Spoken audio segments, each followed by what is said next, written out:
That's Mike, Janata journalist. Janata journalist में आज हम बात करते हैं राजस्थान के भीलवाड़ा की। सीनियर जर्नलिस्ट अशोक जैन की रिपोर्ट के मुताबिक भीलवाड़ा में यूआईटी लॉटरी के मुद्दे ने इन दिनों पूरे शहर में एक बड़े आंदोलन का रूप ले लिया है। जैसे कभी फिरंगियों के खिलाफ दांडी यात्रा ने अंग्रेजी हुकूमत को हिलाकर रख दिया था, वैसे ही यह लॉटरी विवाद अब भीलवाड़ा की जनता के संघर्ष और आक्रोश का प्रतीक बन चुका है। 16 अक्टूबर को निकली इस लॉटरी ने महज 12 दिनों में पूरे शहर का माहौल बदल दिया है।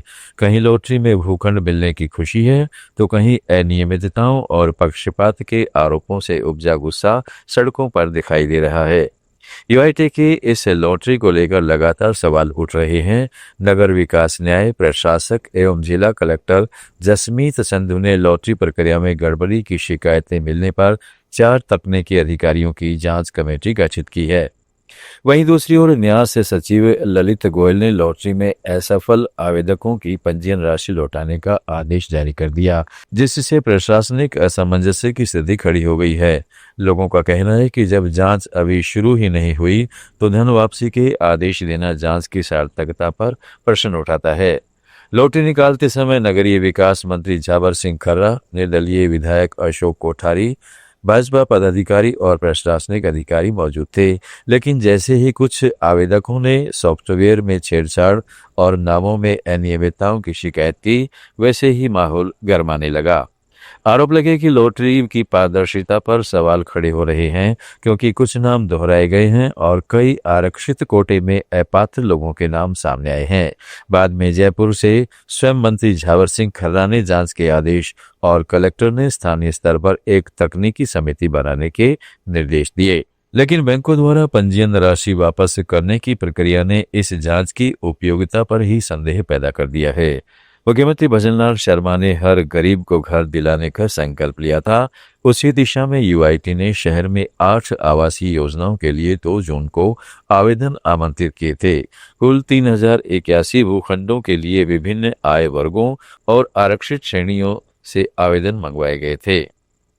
शुरुआत में 2000 रुपये आवेदन शुल्क ने ही कई गरीब आवेदकों के लिए यह योजना महंगी साबित कर दी थी, लेकिन उम्मीद थी कि प्रक्रिया ईमानदार और पारदर्शी होगी।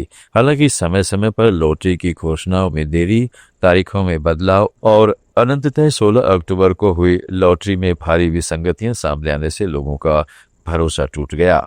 यूआईटी प्रशासन का दावा था कि लॉटरी जयपुर विकास प्राधिकरण के पैटर्न पर निकाली जा रही है, परंतु हकीकत कुछ और ही निकली।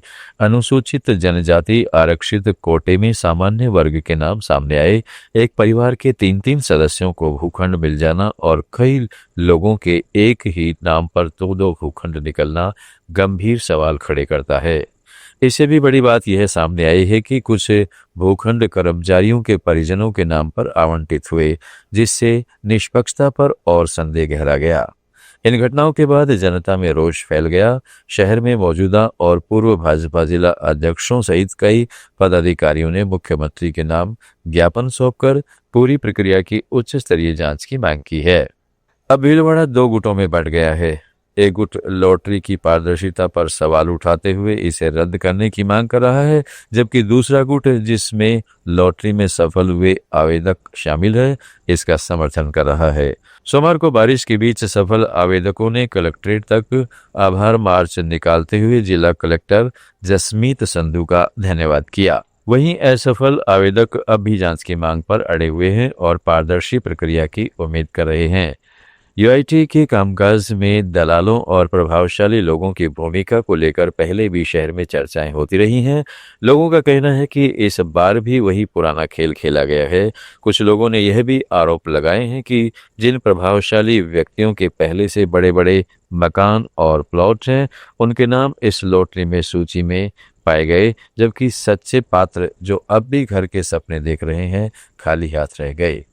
युवा परिषद के बैनर तले आज हमने यूआईटी के बाहर यूआईटी के जो अधिकारी हैं, जिन्होंने भूमाफियाओं के साथ मिलके जनता को ठगा है, जनता के साथ धोखा किया है, जनता को खून के आंसू रुलाए हैं।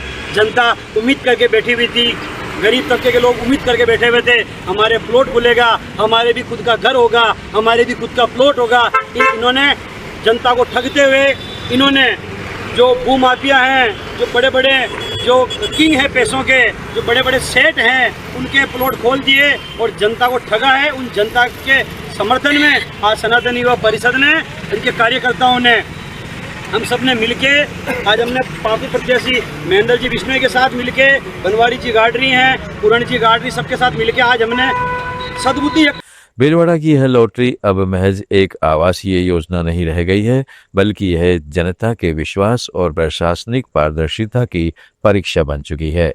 जनता की मांग है कि इस पूरे प्रकरण की निष्पक्ष जांच किसी विश्वसनीय एजेंसी से कराई जाए ताकि सत्य सामने आ सके और दोषियों पर कार्रवाई हो।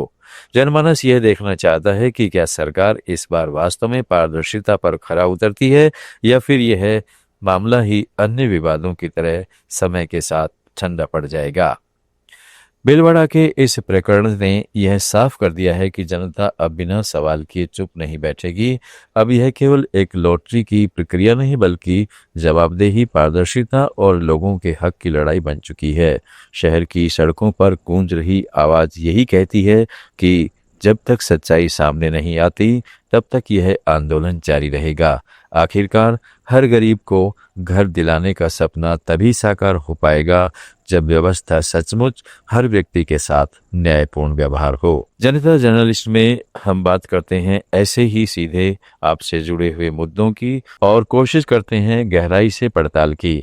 ऐसे ही रोचक और जानकारी से भरे प्रोग्राम्स के लिए हमें फॉलो कीजिए और डाउनलोड कीजिएगा लेट्स माइक का app.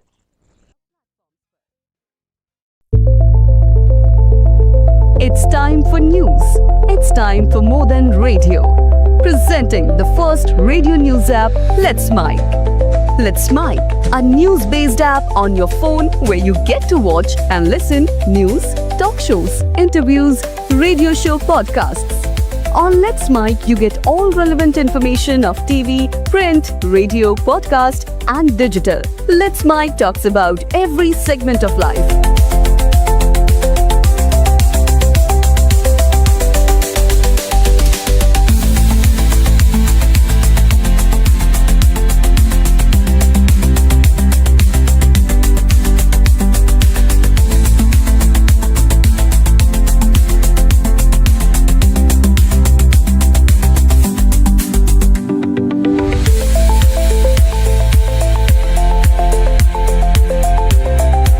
Download the app now from Play Store. Available both on Android and iOS mobile phones.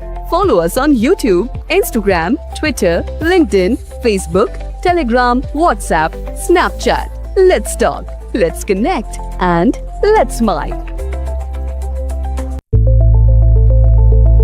It's time for news.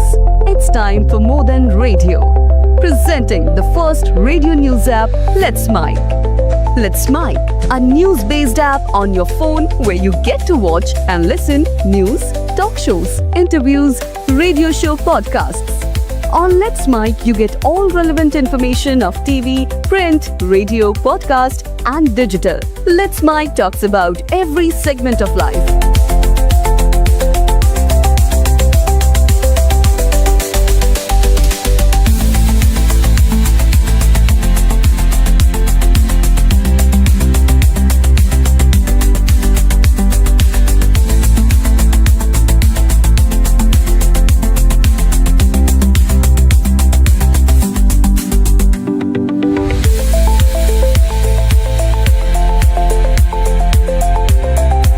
Download the app now from Play Store. Available both on Android and iOS mobile phones. Follow us on YouTube, Instagram, Twitter, LinkedIn, Facebook, Telegram, WhatsApp, Snapchat. Let's talk, let's connect, and let's mic. It's time for news.